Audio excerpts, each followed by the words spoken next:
gave what is now an immortal speech called A Time for Choosing. I think on this committee, we find ourselves similarly in a time for choosing.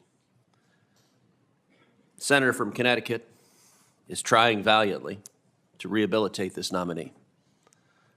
And the arguments he's presenting are essentially, well, she's not all that bright. She didn't really read the letter. She didn't really know what was in it. She signed it, but she didn't mean to sign it. And if she'd known what was in it, she wouldn't have signed it. Now, that's the defense of her. Remember, we're talking about whether this person is fit to be a federal judge. And if the best defense is she's too dumb to figure out what she signed and she didn't mean to sign it, didn't read it, and didn't know what it said, that doesn't give you a whole lot of comfort, the kind of job she'd do if she's wearing a black robe and signing death warrants. Maybe she ought to read the piece of paper in front of her. And by the way, this is not some writing from 30 years ago when she was in college.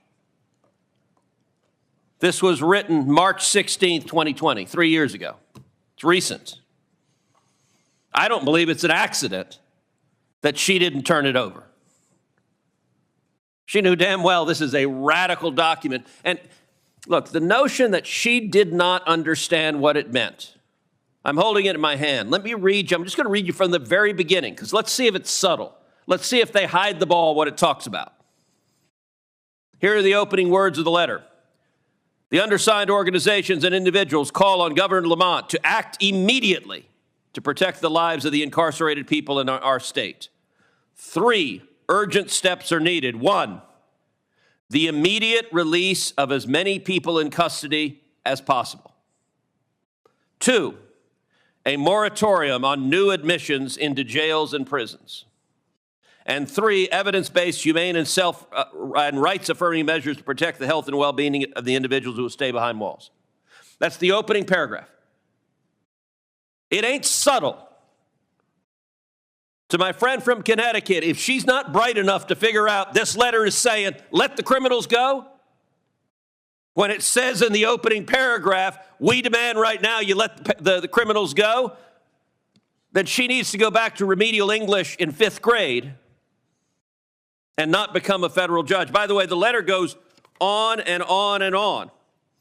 You go into the body of the letter. We call on Governor Lamont, the state of Connecticut, to 1, immediately release, to the maximum extent possible, people incarcerated pre-trial and post-conviction. On pre-trial release, here's what it says. Governor Lamont should use his emergency powers to protect incarcerated people, their communities, and correctional staff by releasing all, A-L-L, all people who are incarcerated without having been convicted of a crime. I want you to stop and understand what those words mean. All people means everyone. It means every murderer in the state of Texas. If you have a serial killer who has raped and murdered a dozen women on the highways of Connecticut and he's arrested, what did this woman call for? Let him go. If it's pre-conviction, let the serial killer go. If you have an aggravated rapist, if you have a child molester, there's no conditionality about, well, only nonviolent. No, it doesn't say nonviolent. It says all. Let every single criminal go pre-conviction. Look, I understand this is Washington, D.C., and there's politics here. And there are a lot of issues on which Democrats vote with Democrats, Republicans vote with Republicans. We've all been here a long time. We understand that's how it works. But every person sitting at this dais was elected by the people of their states. And you were elected not to follow the instructions of Chuck Schumer, not to follow the instructions of Joe Biden. You were elected to represent the citizens of your own states.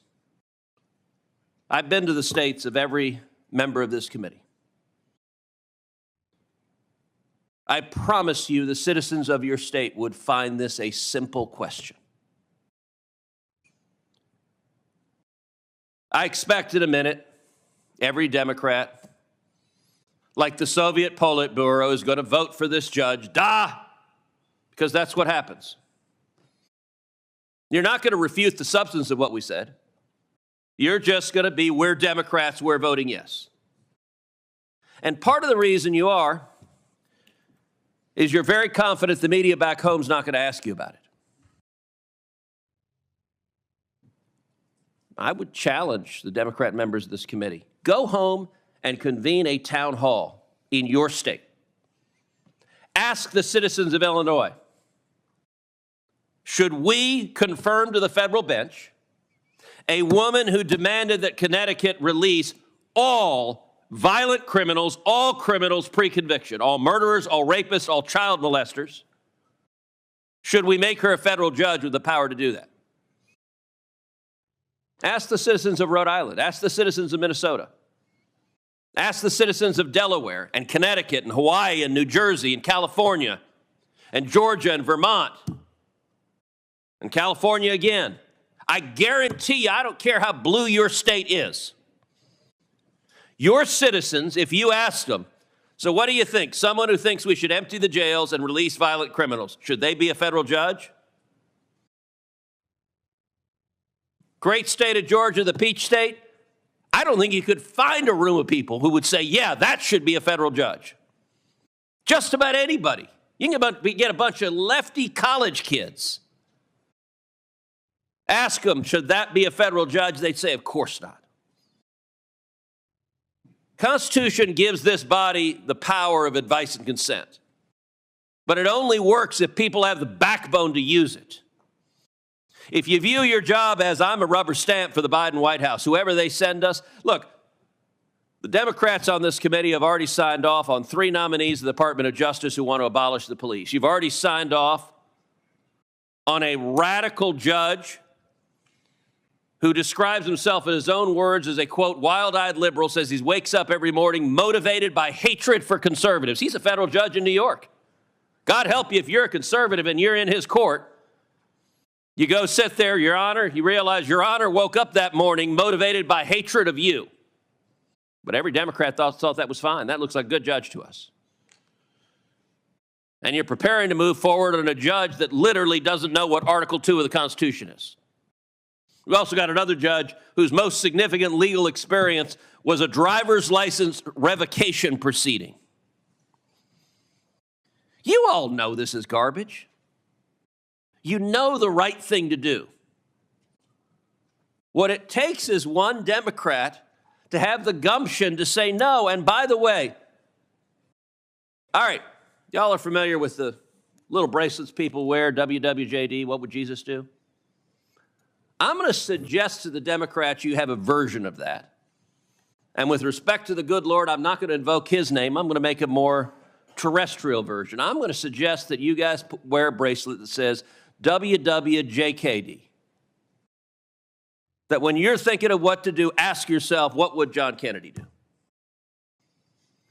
That's a really good test. What would John Kennedy do? And by the way, if these were Trump judges, heck, I'd be here with popcorn watching John Kennedy rip those Trump judges a new one. If they send a judge that doesn't know what Article 2 is, that person's not becoming a judge.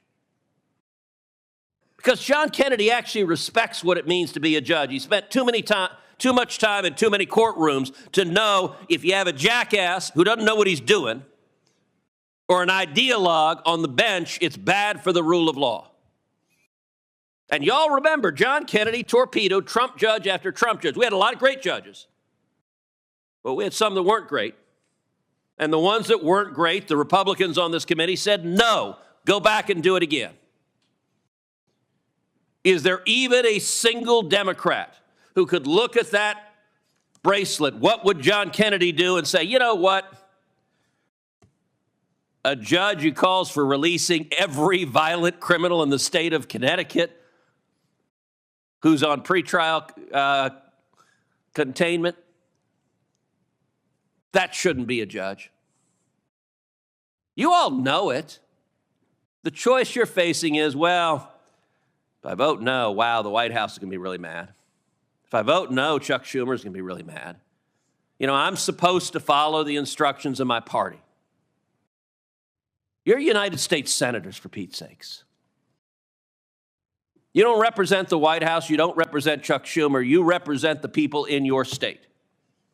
And all of you, the people in your state on this nominee, would look to you and say, if they read this letter, the people in your state would say, when you are voting, you should not just vote no, you should vote hell no. And I hope and pray maybe one of you chooses to listen to the people in your state, or if not, you can look forward to when you're back in your state, having constituents read this letter to you and say, why did you think this person should be a judge? I got to tell you, I wouldn't know how to answer that question. Only answer I'd know to give to my constituents is, of course I didn't. She'd make a terrible judge.